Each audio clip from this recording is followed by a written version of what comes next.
चलिए आइए आज के इस 10वीं क्लास के सर्कल चैप्टर में आपका चल रहा है एक्सरसाइज नंबर हो जाएगा आपका 10.2। मैं पंखा को बंद कर दे रहा हूँ, झरझर कर रहा होगा। 10.2 होगा और देखने का प्रयास करेंगे। ये 3 सवाल जो बोर्ड पर दिख रहा होगा ये काफी इंपॉर्टेंट हो जाता है, इसलिए इंपॉर्टेंट हो जाता है इसलिए कि 2 अंकीय प्रश्न में ये आता है और 1 अंकीय प्रश्न में ये आता है। इसका मतलब है कि अगर ये हम 3 सवाल कर लेते हैं तो हमारे पॉकेट में 3 नंबर जो है ना सेव हो जाता है। और 3 ही नंबर नहीं, अगर इससे 2 अंकीय प्रश्न पूछ देता है तो हो सकता है कि उसी सेट में इससे जो है ना ऑब्जेक्टिव टाइप क्वेश्चन जो है ना ज्यादा रह सकता है। तो इसीलिए ये सवाल अगर समझ लेते हो तो तुमको काफी ही मदद करने वाला है एग्जाम हॉल में।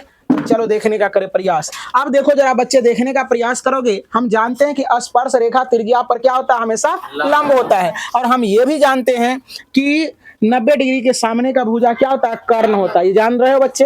सीखने का प्रयास करो, अभी सीखने का है, ये नहीं उतारने का नहीं है। तो चलो देखो, तो हम क्या करते हैं, ये लंब बन जाएगा, ये आधार बन जाएगा।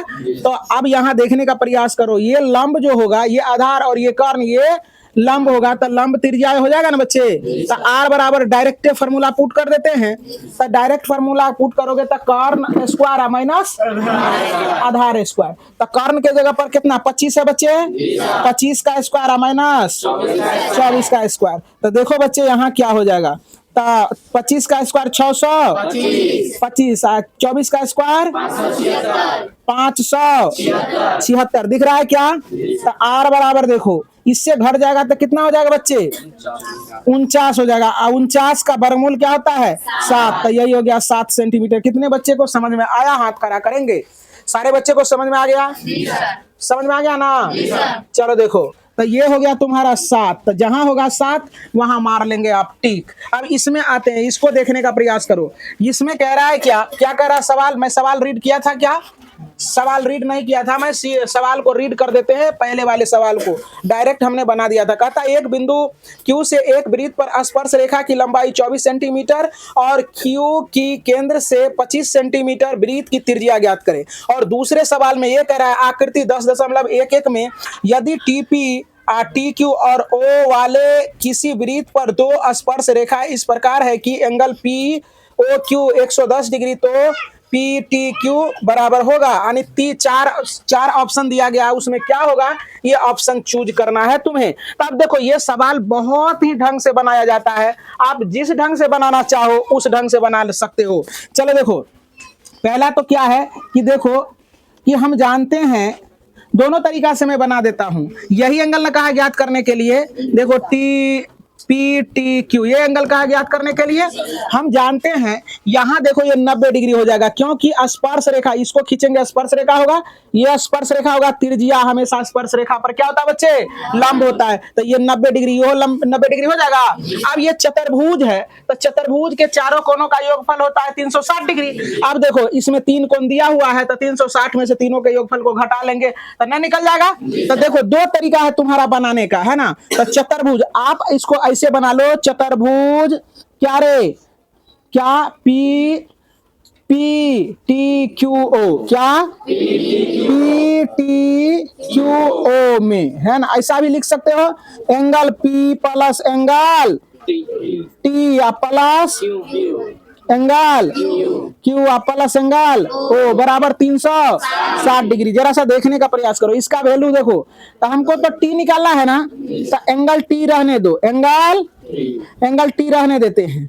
अब देखो जरा सा बच्चे, अब इस सब का मान को जोड़ लेंगे ना, समझ में आ रहा है। P का वैल्यू कितना है 90, जगह थोड़ा सा कम है, एंगल T यहाँ जगह थोड़ा नीचे बना दे क्या, जिस तरह से बनाओ आंसर वही आएगा। यहां बनाते हैं, देखो चतुर्भुज क्या है PTQO, क्या PTQO में angle P angle T angle Q angle O बराबर 360 डिग्री। देखो इसका वैल्यू 90, ये ज्ञात करनी है इसका वैल्यू क्या है 90, इसका वैल्यू क्या है 110 बराबर 360। देखो ये दोनों को जोड़ेंगे तो कितना हो जाएगा बच्चे 180। 180 में जोड़ देंगे 110 तो 290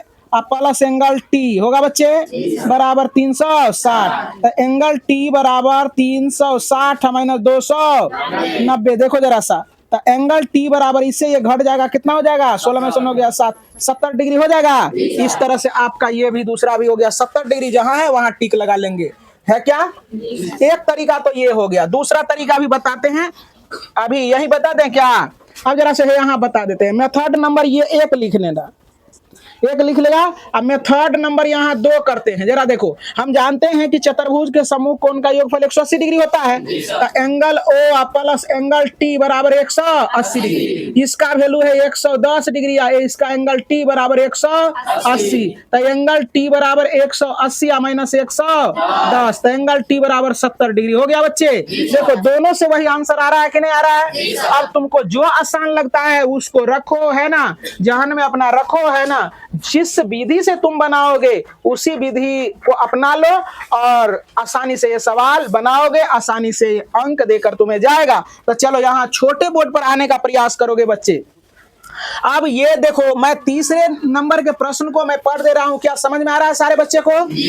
चलो देखो, कहता है यदि एक बिंदु P से O केंद्र वाले किसी वृत्त पर PAPB स्पर्श रेखा परस्पर 80 डिग्री के कोण पर झुकी हो तो एंगल POA ज्ञात करें। चलो देखो बच्चे, कहता है ये हो गया स्पर्श रेखा AP या चाहे PA, है ना, और दूसरी स्पर्श रेखा ये है, और कहता है ये झुकी हुई है, मतलब क्या, देखो इस पर ये झुका हुआ है 80 डिग्री के एंगल पर, तक अगर ये बीच से हम खींचेंगे तो ये 40-40 में बढ़ जाएगा, ये भी 40 हो जाएगा। और हम ये भी जानते हैं कि स्पर्श रेखा त्रिज्या पर क्या होता है, लंब होता है ना बच्चे। तो अब जरा सा ये 40 हो गया, ये 90 हो गया, ये एंगल ना निकाल सकते हैं, अब आसानी से निकाल लेंगे कि त्रिभुज के तीनों कोणों का योगफल। तो लिखेंगे त्रिभुज AOP में, क्या रे, AOP में एंगल देखो A प्लस एंगल, इसको लिखेंगे कैसे APO, क्या APO प्लस एंगल, इसको लिखेंगे कैसे POA, AOP, क्या AOP बराबर 180 डिग्री होगा बच्चे।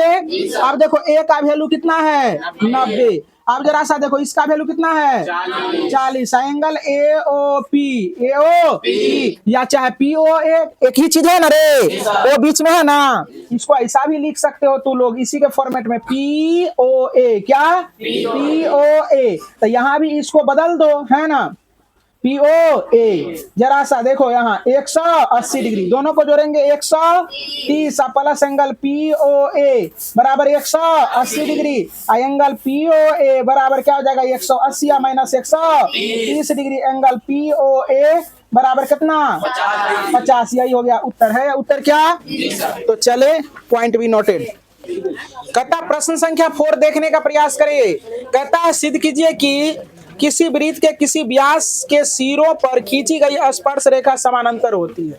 देखो जरा सा, कहता है, फिर से मैं पढ़ता हूं, कहता सिद्ध कीजिए कि किसी वृत्त के किसी व्यास के सिरों पर खींची गई स्पर्श रेखा क्या होती है समानांतर। तो देखो ये व्यास है, वृत्त का क्या है ये बच्चे, जो केंद्र से होकर जाती है और परिधि को दोनों तरफ टच करती है उसको हम लोग व्यास कहते हैं। क्या कहते हैं, तो कहता है कि इस पर खींची गई ये दोनों स्पर्श रेखा क्या ये समानांतर होती है या नहीं होती है। तो चलो हम करते हैं, तो लिखेंगे हम जानते हैं, हम जानते हैं, क्या जानता है तू जानता है यही कि स्पर्श, देखो यहां वृत्त के या चाहे व्यास हो चाहे त्रिज्या हो, है ना, व्यास या त्रिज्या पर स्पर्श रेखा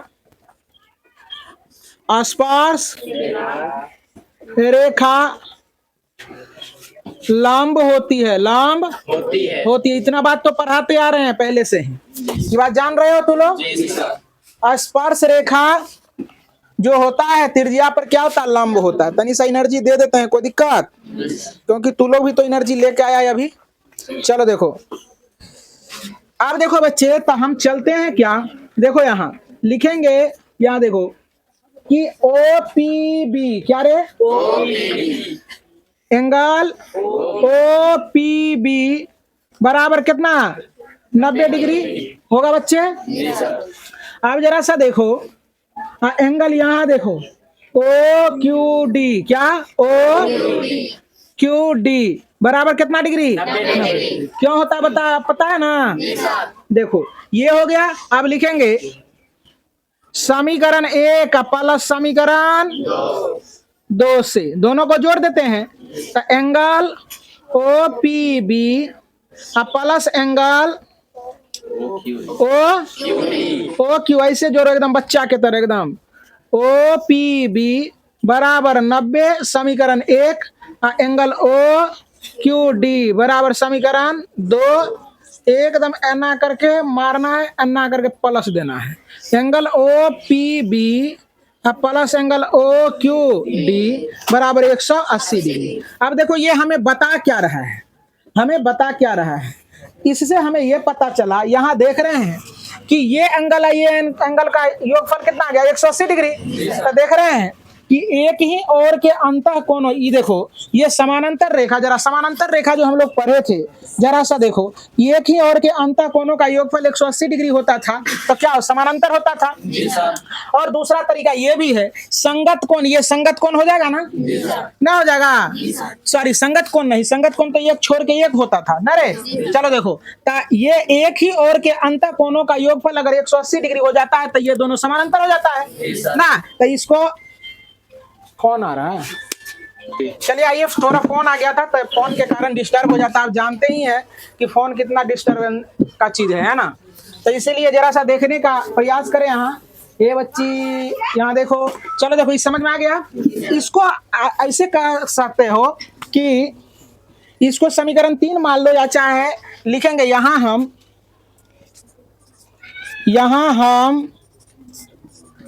पाते हैं कि एक ही ओर के अंतः कोणों का योगफल 180 डिग्री है, इसलिए ए बी समानांतर क्या हो जाएगा, सी डी। कहानी खत्म।